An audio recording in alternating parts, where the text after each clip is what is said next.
ہمارے ایک ساتھی نے یہ چند سوال کیے ہیں کہ مولانا صاحب یہ فرمائیے، کیا فرقہ بنانا اسلام میں حرام ہے؟ اگر ہے تو کیوں؟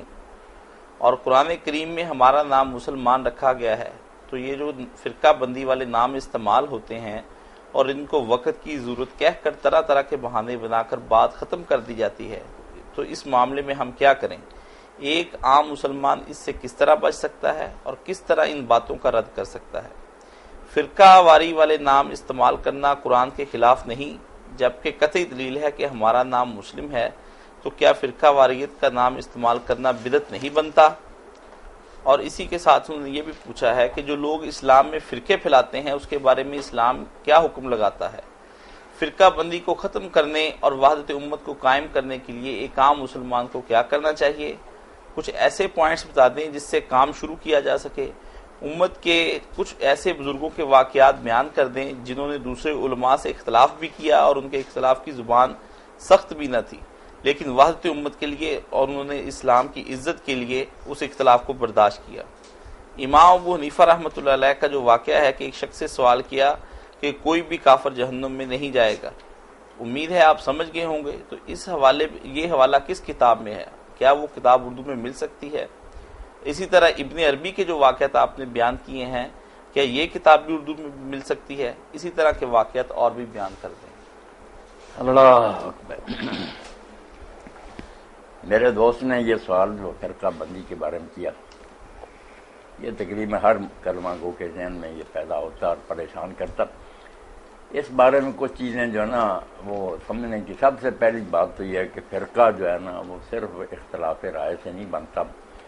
اتنی بڑی امت جو مشرق سے مغرب تک پھیلنی تھی اور اس میں مختلف سطح کے لوگ ہونے تھے، کوئی فلسفی قسم کا، کوئی سادہ مسلمان، ان میں اختلاف تو قدرتی بات ہونا ہی تھا۔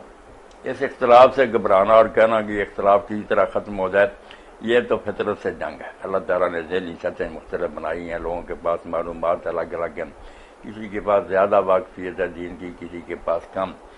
تو اختلاف کو نہ برا جاننے، مخالفت اور نزاع کو برا جاننے، ختم کرنا نا جو وہ فرقہ بنی، فرقہ جدا ہونا۔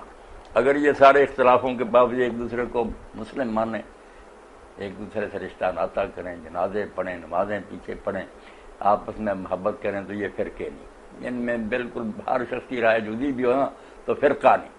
فرقہ اس وقت بنتا ہے جب آدمی دوسروں سے اپنے آپ کو الگ کر لیتا کہ میں مسلم ہوں، یہ لوگ اسلام سے خارج ہیں۔ یہ اصل جڑ ہے خرابی کی۔ اس کو چھوڑیں، باقی اختلاف کو رہنے دیں۔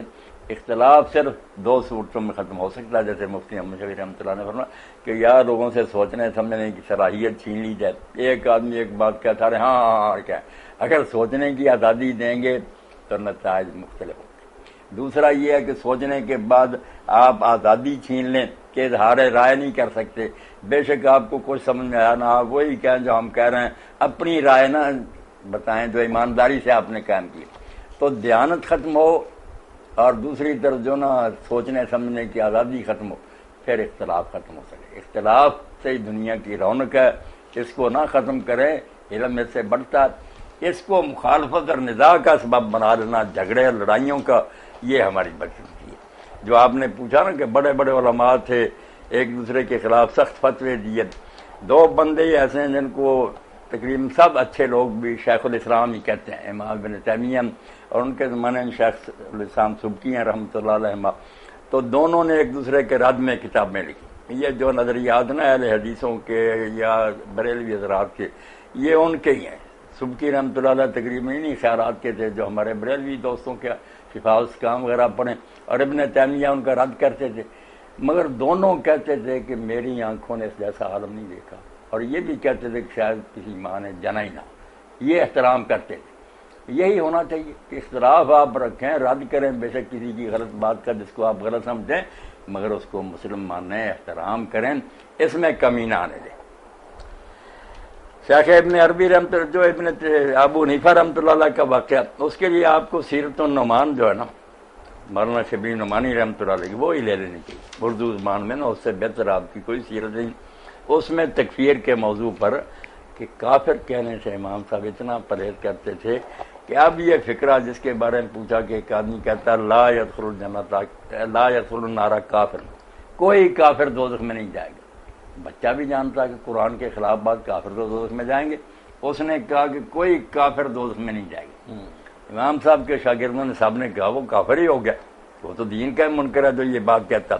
امام صاحب خاموش رہے، بعد میں انہوں نے کہا یار اگر وہ کلمہ گو ہے تو شاید اس کی مراد یہ ہے کہ دوزخ میں جانے کے وقت کوئی شخص کافر بمعنی منکر نہیں ہوگا۔ اگر کہا جائے کہ وہ انکار کرے کہ جنت نہیں دوزخ نہیں، وہ مان جائے گا کہ رب ہم نے دیکھ لیا سن لیا مان گئے، اگرچہ اس ماننے کا پھر فائدہ کوئی نہیں ہوگا۔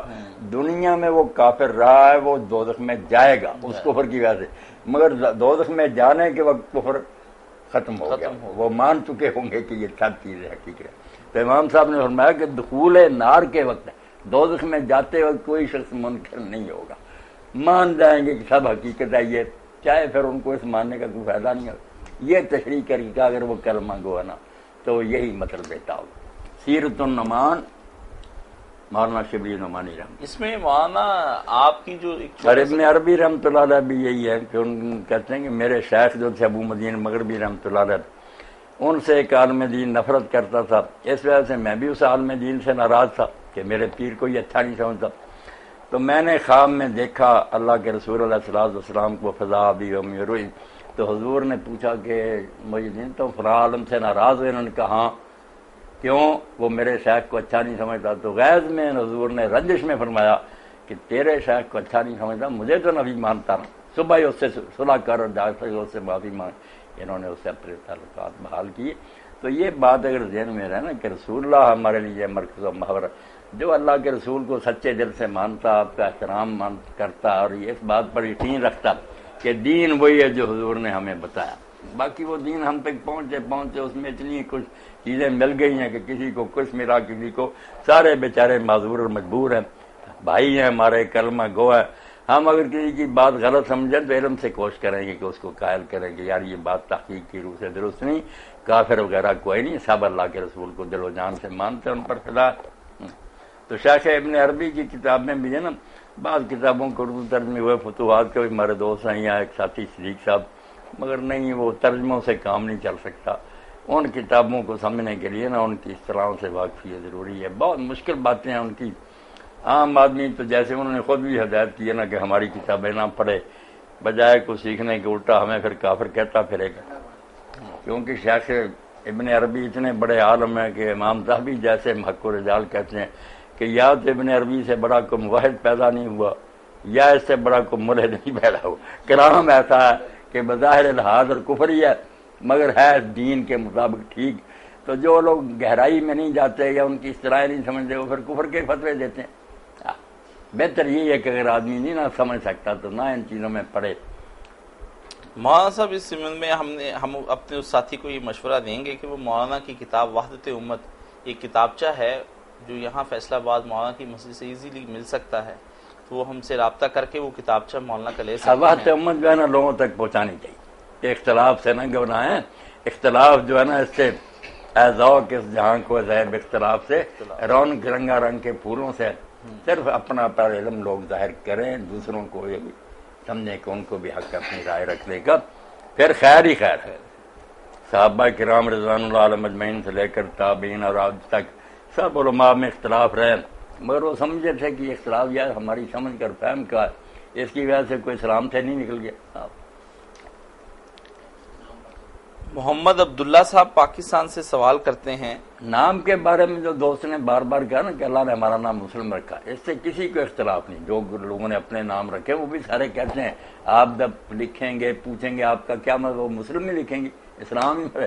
مسئلہ تو یہ ہے کہ اسلام میں چونکہ بہت سے سیکٹس پیدا ہو گئے، ذہنی اختلاف کی وجہ سے کوئی کچھ کہتا ہے، تو پہچان کے لیے پھر کہتے ہیں یار مسلم تو ہو مگر کس گروہ سے تمہارا تعلق ہے، تو یہ بھی کوئی حرج نہیں پہچان کے لیے اگر وہ بتائے میں اہل الحدیث ہوں یا بریلوی، مگر ان اختلافوں کو وہ کفر ایمان کا معاملہ نہ بنائے، محبت کرے، سب علماء کا احترام کرے، سب دوستوں کو اپنا بھائی سمجھے، ان کے ساتھ رشتہ ناطہ کرے، ان کے جنازوں میں شریک ہو، مر جائیں دعائے مغفرت کرے۔ اس سلسلہ میں وحدت امت میں آپ پڑھیں گے خود ابن تیمیہ رحمۃ اللہ علیہ لکھتے ہیں کہ امام احمد ابن حنبل رحمۃ اللہ نے ان کے زمانے میں یہ سارے گروہ تھے، شیعہ خوارج ناصری وغیرہ، کسی گروہ کو نام لے کر کافر نہیں کہا سوائے جہمیہ کی، جو قرآن کو مخلوق کہتے تھے، مگر ان کے بارے میں بھی معاملہ یہ تھا کہ ان میں سے جب کوئی مرتا تھا تو امام صاحب اس کے لیے بخشش کی دعا کرتے تھے، اس کے لیے رحمت مانگتے تھے، اس کا جنازہ پڑھتے تھے۔ تو ابن تیمیہ کہتے ہیں کہ حیرانی کی بات ہے کہ ایک طرف انہیں کافر کہتے تھے تو امام صاحب کہتے تھے میرے علم کے مطابق وہ بات کفر کی بنتی ہے، مگر انہوں نے بھی پورا زور لگایا، عالم تھے، انہوں نے یہ سمجھ نہیں آئی کہ یہ رسول اللہ کی تعلیم کے خلاف ہے، اس لیے میں ان پر کیوں کفر کہوں کہ وہ دعا نہیں ان کے لیے کرنی۔ جو کچھ انہوں نے سمجھا پوری کوشش کے بعد وہ بیچارے نہیں سمجھ سکے یہ کفر ہے، تو ایسے ناواقفیت کا انہیں دینا چاہیے ہدایت جو ہے نا۔ جی